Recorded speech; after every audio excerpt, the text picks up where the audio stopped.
Hey guys, welcome back to my channel. I'm Sharon Colon, your favorite real estate agent in Miami, Florida. And we're back. We are going to be talking about a very specific topic.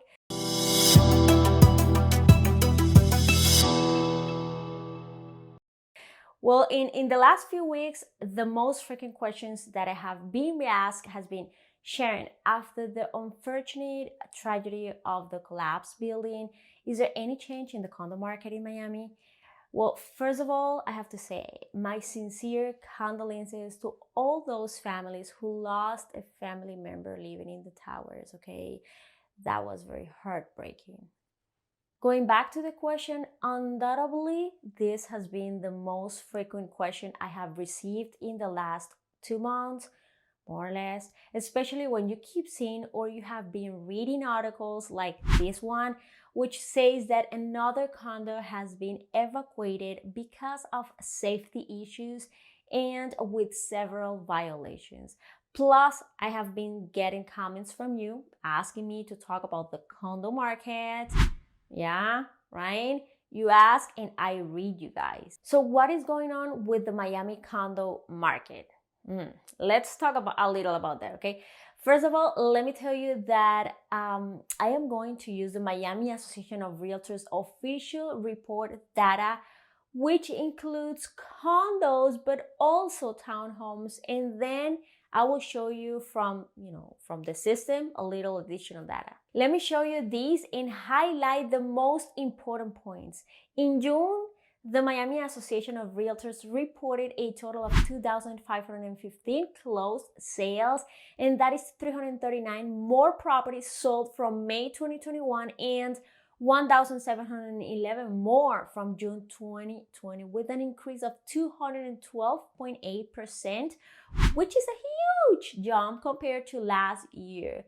We're also seeing a lot of cash buyers coming to the city, a lot of investors and second home buyers, with a 301% increase year over year. And as far as the median sale price for June was 340,000, meaning the median sale price increased from May with $325,000. And as far as the median time to contract was 51 days with 2,772 new listings, and that is 24.9 increase from June 2020 and 5.1 months supply of inventory. Now let me show you some real-time market stats for Miami-Dade. Now here is some real-time market stats data of Miami-Dade County. Let me go down to the condo section here. So let's talk a little about this. So first of all, they're comparing August 1st through 11 of this year, and this is because I am recording this around these dates, and that's the data so far that they have so far, right? So yeah, so they're comparing August 1st through the 11th of this year and the same period of time last year.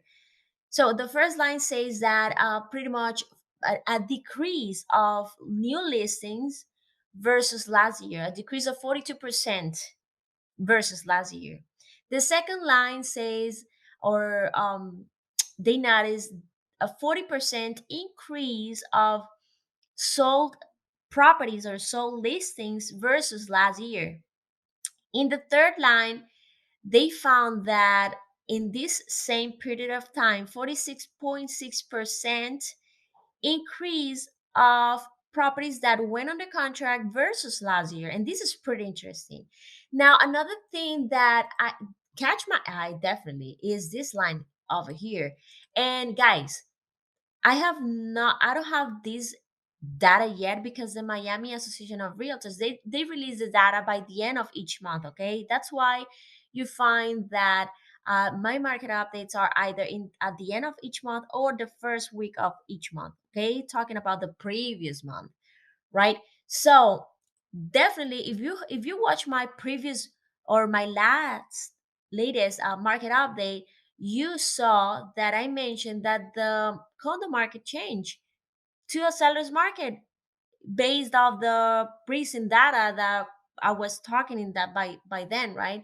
So they apparently they have some July data, right, that they're putting the condo market as a neutral market. Huh. Pretty interesting. And they have also some additional data here of sold versus pending transaction in July. And again, I don't have this data yet, but stay tuned because of course I'm gonna be doing a new market update. And another thing that catch my eye is that in July, apparently the median sale price stays the same as June in 340,000. Okay. So far, what I see from the stats is that definitely in June versus July, there is a change in properties that went under contract. However, I need to mention that different factors are making this real-time data estimated, okay?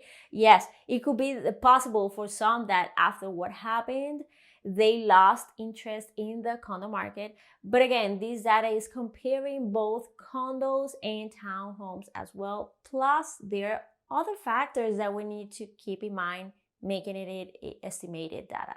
And as additional in this video, I wanted to talk a little more specific because some of you have been asking me for specifically condos, and we already know that the report talks about condos but also townhomes.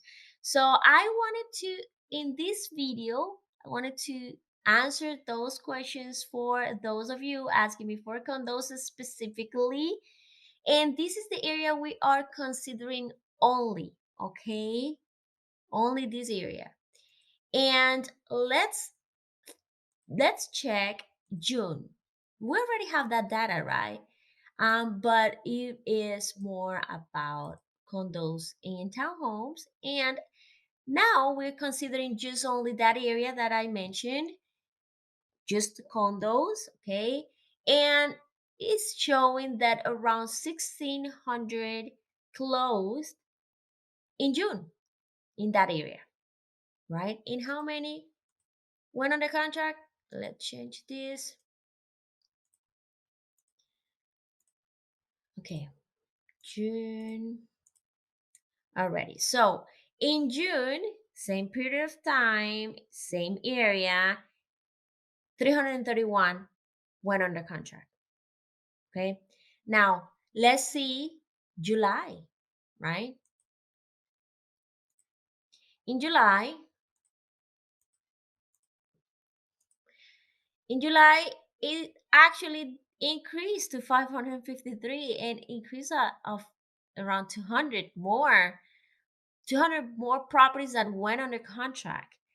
And guys, this is estimated data, okay? This is estimated, and the other section of the real-time data, that was even more estimated because that is real time. And I need to mention that it takes time for the system to recognize closed, pending, or any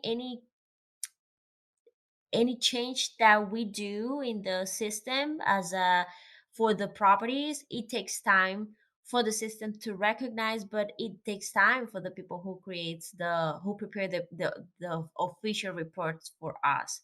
So yeah, that real-time data is very estimate. And yeah, it's showing that the July information actually increased for properties that went under contract.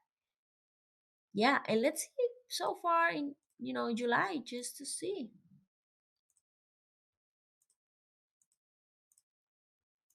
July, and from 1,600 decreased a little to 1,300. Yeah, pretty interesting data. Stay tuned for my next market update because I am very curious to know the official July data for Miami-Dade County. And there you go. I hope that this information clarifies some of your questions in regards to the condo market. And if you found this video helpful, let me know by hitting that like button, and don't forget to smash that subscribe button as well, okay? Remember to be nice and be kind. See you next Thursday. Bye bye.